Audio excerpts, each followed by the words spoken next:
Hey, what's up, folks? It is Ty, here with some spooky stories for the spooky season. I'm going to be sharing some true, scary stories from my life in the spirit of Halloween. Now, you might notice that I am filming this from an RV, and that's because I am actually in the middle of what will probably end up being the scariest story that I have. But the events of this story are still unfolding, so I'm going to have to wait and tell that one when it's all said and done. But to give you a TLDR of what's going on, Christy and I and the pets, we had to flee our home. Now, luckily, we have a safe place to stay temporarily while we find a new place to live, but we're pretty shaken up, and we really only got out of there with the bare essentials. And we're not exactly sure when we're going to be able to go back and get the rest of our stuff. But the very short of what happened is that our neighbor that we had never spoken to or interacted with prior had multiple violent outbursts. We came home late Friday night to find that he had vandalized our house. And the next morning I saw him and I asked him about it, with my goal being to de-escalate the situation because he's clearly unhinged and I didn't want him to take whatever problem he apparently has out on my pets, my dogs and my cat, because that's my biggest fear. So I was like, hey, I think we have a misunderstanding. I don't know what's going on. He basically said, there's no misunderstanding. Fuck you. I do what I want. And then he pulled a fucking gun on me. He eventually got arrested later that day, and he was charged with terroristic threatening and aggravated assault. But while he was in jail, his girlfriend was still home, and she continued to try to mess with us. So we just packed up our shit. We put up security cameras. We had some family come over and stay with us for the night, and then we left first thing the next morning. And he made bail and got out of jail on Monday. So he's there now, but we haven't been back home since everything happened. So like I said, we're just looking for a new place to live. In the meantime, we have a temporary, safe place to stay while we're waiting for them to leave so we can go get our stuff. But it's just all been so crazy and out of nowhere. Hopefully nothing escalates from here. But if it does, I have lots of pictures and videos and tons of evidence that I can use in court if that's where this goes. Which is also why I don't really want to share the full story and everything that I have and put everything out there just yet. But once it's all said and done, I'm definitely going to have a lot to say about this. But for now, in the spirit of spooky season, I'm going to tell some other scary stories because I thought this would be like a fun Halloween relevant video to make, and all of the other stuff I had prepped is on my desktop or hard drives that are packed away and far from where I am. So I'm pretty limited on the kind of content I can make right now. Oh, we've got a cat at the front door. Check it out. Check it out. This is honestly one of the coolest things about having security cameras is that I can see the stray cats. Okay, now there's a person in our side yard. Neighbor's back in my yard. Okay, well. See, it's ongoing and it's scary. But this has completely uprooted my life, and I don't want it to be the only thing that I think about. I don't want everything that I do right now to have to revolve around this situation, even though it kind of does. I want to make the best of things, and I just want to move on. And I guess my idea of doing that is going to be bringing up some of the scariest shit that's ever happened to me in the past.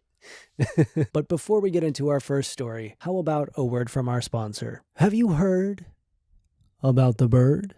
Scentbird, of course, the fragrance subscription service that lets you try hundreds of brand name designer colognes, perfumes, and unisex fragrances for a fraction of the price that you would normally pay for just a single bottle. This month, I tried Dolce & Gabbana, the one for men. Hello, Rich. It's sexy, it's sophisticated, with notes of tobacco and cedar for a deep Masc base, layered with sweet florals and fresh citrus. It's all perfectly balanced. It's a classic for a reason. Next, I tried Versace Dylan Blue Pour Homme with notes of bergamot and incense. It's clean and crisp up top, sweet and smoky down below. This cologne says, I have a private library in my home, and I really do read. And check out this new case design. You just click the nozzle over to unlock it, and then press down to spray. Then you slide the nozzle back over to lock it. You can pop it in your bag. Great for travel, great for living out of an RV temporarily. Scentbird also gave me 3 colognes that they recommend I try this month. The first one is Michel Germain Paris Sexual Noir. Wonderful name, incredible name. With notes of sweet tobacco and cardamom, this mysterious, flirtatious cologne truly lives up to the name. Next up is Prada Luna Rossa. It's giving business on a private jet. It's giving yacht party. It's cool and crisp with notes of lavender and mint. And finally, we have Burberry Brit for men. Notes of ginger and nutmeg. It's warm, it's floral, it's spicy, it's sweet, and it's only $8 with my special discount. Make sure to use the link below and use my code Turner2 for 55% off your first month at Scentbird. All right, this first story is horrifying. It is truly like very close to the top of the list of the most, just the pure spook that I've felt in my life. But bear with me, stick it out, listen to the whole story because it's going to get kind of bleak. I promise, just stick it out, all right? A few years ago, I was driving cross country on a road trip with Christy to visit our friend Hannah Selector for her birthday. It was a 14-hour trip, and Christy and I were taking turns driving. At this point, we only have a few hours left in our trip. I'm the one driving, and it's late at night. We're on a windy mountain road, surrounded by forest on either side. We haven't passed a town or even a house in a long time. And it is eerily dark, like far from civilization dark. You know, there's no streetlights out here, and there are no other cars on the road. So we're driving through these mountains, totally alone, and we come down this steep hill with a sharp corner at the bottom. So I'm riding the brakes down, and as I round that corner, I see there's about 30 yards of a straight stretch in front of us, and then another sharp corner. So no visibility before or after the straight stretch. And as soon as we get around that corner, my heart just sinks. I hit the brakes even harder because I barely have time to react when I see maybe 15 yards in front of me, about halfway into that straight stretch, in the middle of the road, is a tiny tan car completely flipped over. Like roof to asphalt, all four tires in the air, upside down. And it's sideways in the middle of the road. The windshield is completely busted out. There is glass everywhere and stuff, just like random stuff scattered all over the road around it. And it is still just us. There's no one around. No emergency vehicles, no other cars. No one had stopped. No one was standing near the wreckage. Like, we are the first people on the scene, and it looks bad. So, I'm going really slow, trying to get around this car and find a safe spot to pull over. Because the mountain here is so steep, there's no shoulder, there's no ditch. Like, it just drops off into a ravine. And I can't just stop on the road because, like, if a truck comes around that corner, they are not going to have time to slow down. It was truly a wonder that no one had hit that car yet. But it seemed like the next person who came through there probably would. So we're going by the car, and I'm trying to look inside, but the roof is like all crumpled and like where the windshield and stuff had been crushed down. It was like at an angle where we really couldn't see inside. But in the street, next to the rear window, something catches my eye. It's a small pink shoe, a child's shoe. And, I just know this is about to be the most fucked up shit I've ever seen. I mean, I'm horrified. My body is hot. My heart is racing. I need to check on these people. And I think we all know what I'm about to find. So I pass the car, just filled with dread. There's still nowhere to pull off, so I have to go around that second corner. And as I do, I see a safe spot to pull over. And in that spot, there is a truck parked, a pickup truck that is full, just packed full of stuff. Furniture in the bed. It's pulling a trailer that has a car on it. And this car is packed full of stuff as well. And behind that car is an empty spot on the trailer for another car.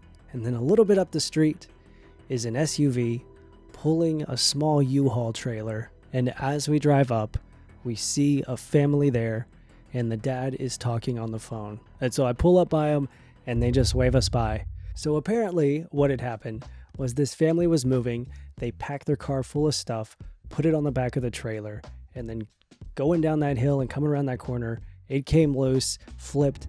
That's why their stuff was everywhere. But nobody was inside, and nobody got hurt. And we ended up passing some fire trucks in like a tow truck coming by on our way out of there. So they got help. But my God, I thought I was about to see something that was going to scar me for the rest of my life. I was preemptively disturbed by whatever that scene was about to be. Because one of my personal fears is just dead bodies in general. Like, even just driving by like the crematorium or a mortuary, like, that's eerie to me. I get spooked. And for there to be a child, like, that's pretty high up on the list of shit I never want to see in my life. Not just a child, you know what I mean. One that would be potentially not alive and perhaps kind of messed up from the wreck. Yeah, that's freaky. Like, I just, the relief that I felt when that wasn't the case. Truly unmatched. And now, let's lighten things up a bit with our next story as we delve into the paranormal, perhaps the supernatural, the truly spooky spirits of beyond. All right, now this one is something I truly do not have an explanation for. I consider myself a skeptic when it comes to ghosts. I play with a Ouija board sometimes. I think it's fun to be spooked, but by no means am I convinced that there are ghosts around me. But you can't rule it out, I guess. And this is one of those situations where I really couldn't tell you what this could be. I genuinely do not have an explanation. So let's take a look, and you be the judge. So this happened a couple years ago whenever I lived with my grandparents for a few months while I was in high school. And this was in my first year on T, when I would go to the gym every day. So it's the middle of the day. I'm on my way back to my grandparents' house, coming home from the gym. And as I'm pulling up, I see my grandpa standing up by the road, talking to the mailman. You know, normal grandpa shit. So I pull up the driveway, I go inside, and my room is at the very back of the house, basically as far as you can get from the front entrance and the driveway. It's at the end of the hall where there's my room, a bathroom, and then my grandpa's office. So I'm getting settled in. I put my gym bag down, and then I go to the bathroom. And, you know, I'm sitting on the toilet messing around on my phone, and I hear my grandpa go into his office, and he's talking to me. He's saying something as he's walking in there. It's through the door, and I'm not really focused. I'm on my phone. I'm like, just a second. You know, I can't hear you. Just a second. I sort of just assumed he was going to ask me about his computer or something because that's what's in his office. So I tell him I'll be out in a second. But I finish up, and as I'm washing my hands, I hear him saying something again. And I know he has to be talking to me because my grandma wasn't home. I'm the only other person in the house. So, you know, I'm 17. I'm kind of an asshole. I start getting frustrated. I'm like, okay, just a second. I can't hear you. And I open the door, and as soon as I do, it goes silent. The talking completely stops. And I'm like, sorry, what's going on? And I walk into his office. The door's open. The light is off. Nobody's there. I'm like, okay, what the fuck? I see some movement outside the window of his office on the far wall. And I guess I was just braver than I would probably be today, because I walked through his office, open up the shades, and I look out there and I see my grandpa walking up the driveway with the mail as the mailman drives away. He was still out there talking to the mailman. He had never come back into the house. I left. I walked across the house, out the front door, got in my car, and I left. I'm telling you, I was spooked.